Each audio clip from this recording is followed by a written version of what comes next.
एक 16 साल के बेटे ने अपने पापा से कहा, पापा दीदी के ससुराल से उसके सास और ससुर कल आ रहे हैं।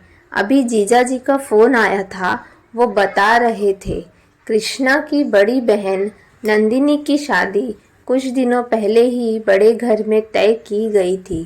कृष्णा के पिता देवनाथ जी उदास बैठे हुए थे। धीमे स्वर में बोले, हाँ बेटा, मुझे भी कल उनका फ़ोन आया था कि वे कल दहेज की बात करने आ रहे हैं।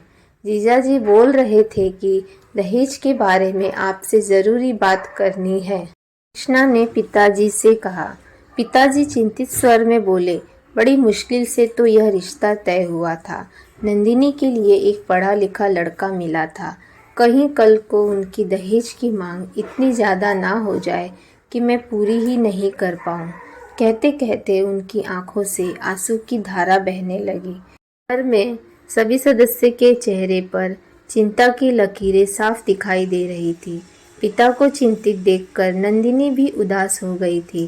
खैर, अगले दिन नंदिनी के होने वाले सास ससुर घर पर आए। उनकी खूब आवभगत की गई। कुछ देर बैठने के बाद लड़के के पिता देवनाथ जी से कहा, देवनाथ जी, अब काम की बात हो जाए। देवनाथ जी की दिल की धड़कन बढ़ गई। बोले, हाँ हाँ समधी जी, ऐसा आप सही समझे।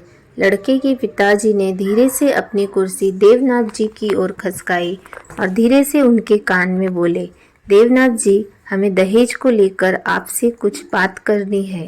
देवनाथ जी हाथ जोड़ते हुए आंखों को नम किए हुए बोले, समधी जी, जो आपको सही लगे मैं उसे पूरी करने की पूरी कोशिश करूँगा।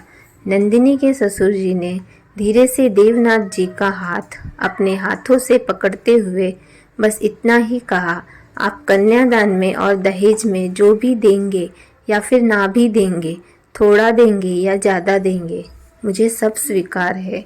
लेकिन आप कर्ज लेकर मुझे 1 रुपये का भी दहेज नहीं देंगे, वो मुझे बिल्कुल भी स्वीकार नहीं है।